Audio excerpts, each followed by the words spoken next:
Welcome into a brand new series here at HD Media. It is called Coach's Corner. Each week, we will be sitting down with a boys or girls head basketball coach throughout the rest of this season, leading up until the state tournament in Charleston in March.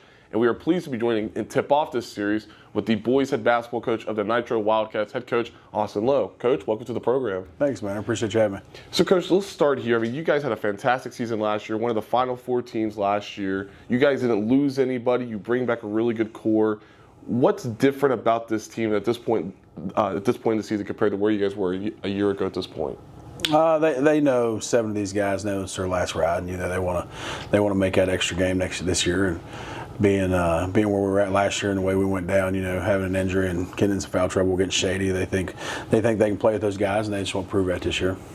When you talk about what's been working well for you guys at this point, I mean, obviously we'll talk about a couple of lumps along the way, but what has worked well for you guys at this point? Offensively, we've been pretty efficient here of late offensively. Defensively, though, we're much better defensively than we were last year. Last year we struggled at times. We outscored a lot of teams last year, but we focused a lot more on the defensive end and, rebound limiting teams to one shot. That's pretty good for us if we can do that because we usually execute pretty high clip in the half court.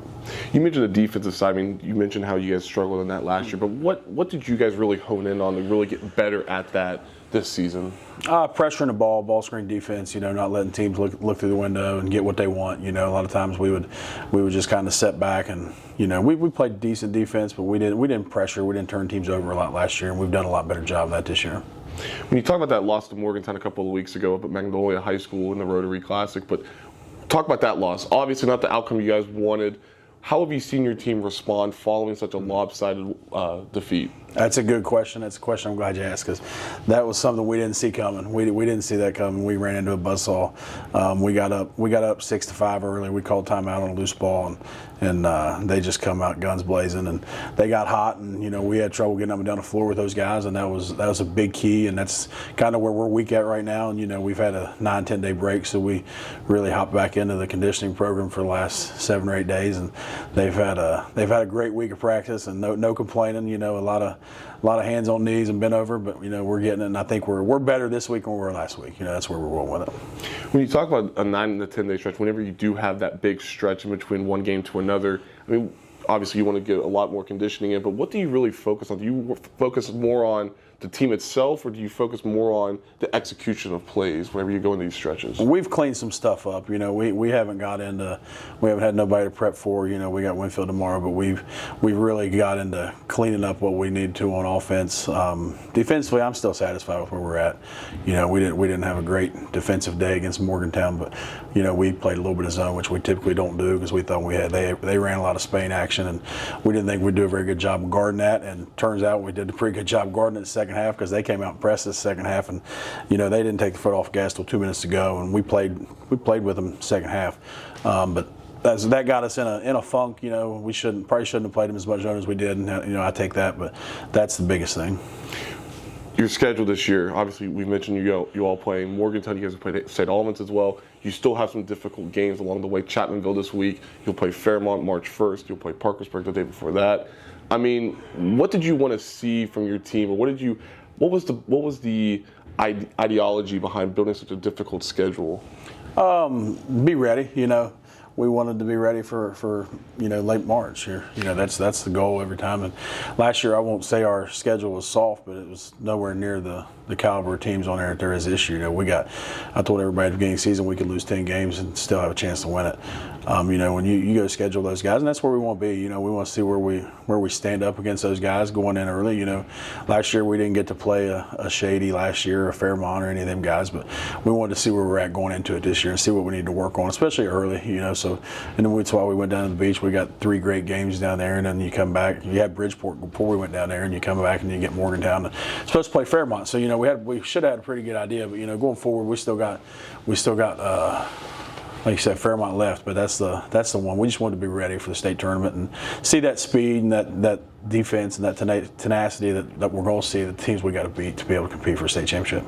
We'll talk about some of your players here in a second, but you do mention the state tournament and possibly making it to the state championship game. Again, you guys are one of the Final Four teams last year before losing to eventual state champs Shady.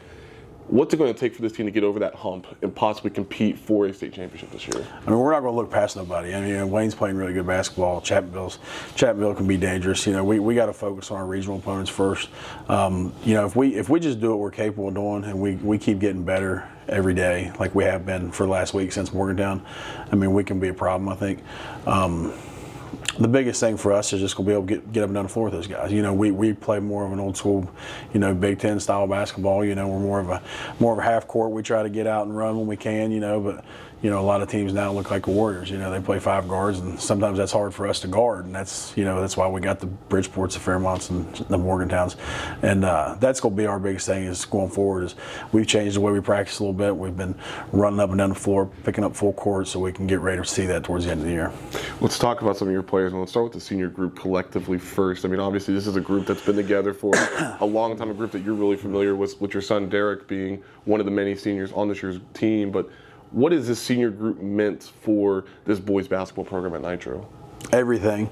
They're a great group of kids, first off, outside of basketball. Man, this is a group of kids you don't have to worry about. They don't get in trouble. 99% of the kids on this team got good grades. They get along. They're great kids. And that's where I'll go first and foremost. I mean, I don't even have to coach practice a lot of times. They know what to do, but they love each other. That's the biggest thing. They love being here. They love to be a part of it because, there's a lot of times this week they could have walked out that door because we was pretty tough on them. But, they got to see, 3 or 4 years ago we had a couple pretty good teams. We had some issues on that team internally, Not something I'm proud of, but something every coach has gone through at some point in their career. And they got to see what that was like. They got to see a locker room that, could be divided at times, but they don't have that. We don't have that here. There's never been an issue with these kids. For 2 years, I haven't had an issue. I mean, they've just kind of took the keys to the car and said this is how it's going to be. One of the first players I want to talk about, Landon Poniatowski.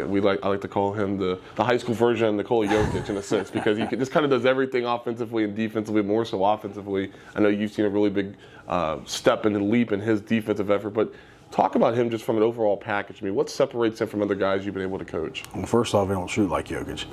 If he could shoot like that, we'd be all right.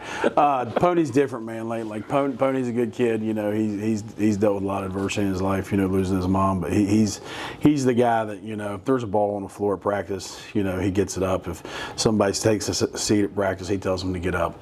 He's that guy. He sets back on the defense. He's the catalyst of everything. He kind of makes us go. He's an energy guy. Most vocal guy we got. He's kind of like an extra coach out there.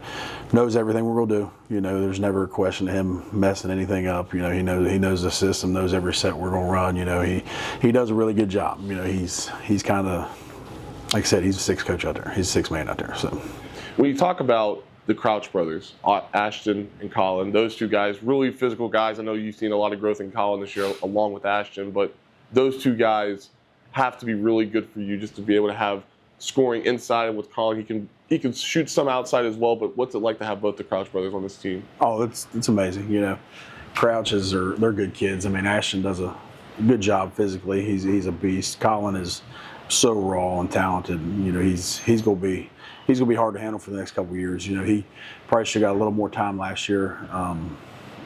He didn't really know what was going on. He was kind of that kid at practice that would just la-di-da-di-da-di, not know everything. And he's still that way sometimes. He's kind of I call him a see-ball, get-ball linebacker in football. He just kind of goes and gets it. He's hard to keep off the floor because he can score in bunches, and he's so daggone athletic, man. I mean, to be as big and strong as he is, he kind of reminds me a little bit of Trevor, probably a little more athletic than Trevor. Don't shoot the ball as well, but he gets the ball for rebound, springs back up. He's got such a nice touch around the rim. But them 2 getting to play together, Ashton's 4 points away from his 1,000th point, so he's going to get that. Should get it tomorrow night against Winfield. Colin being on the floor with him, that'll be a special moment for everybody there. And finally, talk about a player or 2 that's really caught your eye this season. And obviously, you can choose from a multitude of players, but who's really caught your eye at this point in the season? I'd have to probably go with Colin or Pony. They both stepped up.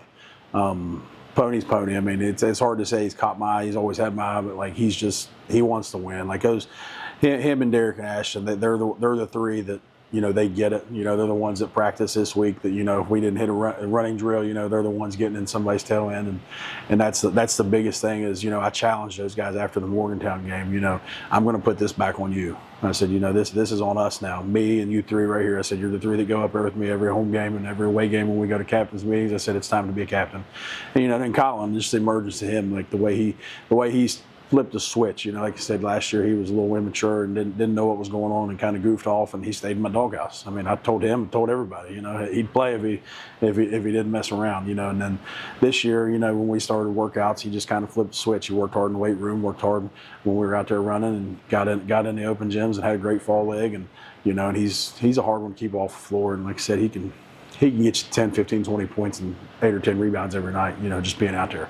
Those are the guys, between Colin and Pony, that's the two that's really been the biggest surprise. Well, Coach, best of luck the rest of the way for you guys, and best of luck heading up until the postseason here in the next couple of weeks. I appreciate you having me, man. Absolutely. Thank you. Be sure to follow us on our website at wvgazettemail.com. Make sure to follow us on Twitter at Gazmail Sports. That's G-A-Z Mail Sports. And follow us on Facebook at HD Media Sports again from now until the state tournament, the boys state high school basketball tournament in Charleston in late March. So again, be sure to go on our website, wvgazettemail.com. We will see you all next week for Coach's Corner